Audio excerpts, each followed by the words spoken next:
चिड़िया की सीख। एक समय की बात है। एक राज्य में एक राजा राज करता था। उसके महल में बहुत खूबसूरत बगीचा था। बगीचे की देखरेख की जिम्मेदारी एक माली के कंधों पर थी। माली पूरा दिन बगीचे में रहता और पेड़ पौधों की अच्छे से देखभाल किया करता था। राजा माली के काम से बहुत खुश था। बगीचे में एक अंगूर की एक बेल लगी हुई थी जिसमें ढेर सारे अंगूर फले हुए थे। एक दिन एक चिड़िया बगीचे में आई। उनसे अंगूर की बेल पर फले अंगूर चखे। अंगूर स्वाद में मीठे थे। उस दिन के बाद से वह रोज बाग में आने लगी। चिड़िया अंगूर की बेल पर बैठती और चुन चुनकर सारे मीठे अंगूर खा लेती। खट्टे और अधपके अंगूर वह नीचे गिरा देती।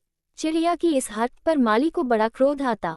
वह उसे भगाने का प्रयास करता, लेकिन सफल नहीं हो पाता। बहुत प्रयासों के बाद भी जब माली चिड़िया को भगा पाने में सफल नहीं हो पाया, तो राजा के पास चला गया। उसने राजा को चिड़िया की पूरी कारस्तानी बता दी और बोला, महाराज, चिड़िया ने मुझे तंग कर दिया है। उसे काबू में करना मेरे बस के बाहर है।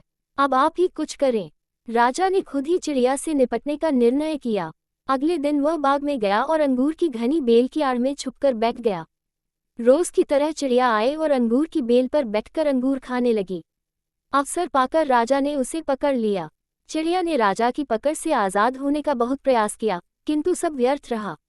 अंत में वह राजा से याचना करने लगी कि वो उसे छोड़ दे।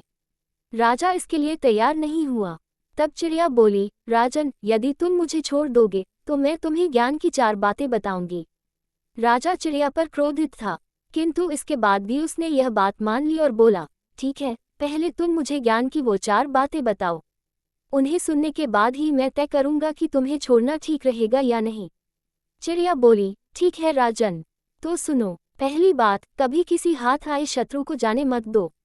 ठीक है, और दूसरी बात? राजा बोला, दूसरी यह है कि कभी किसी असंभव बात पर यकीन मत करो।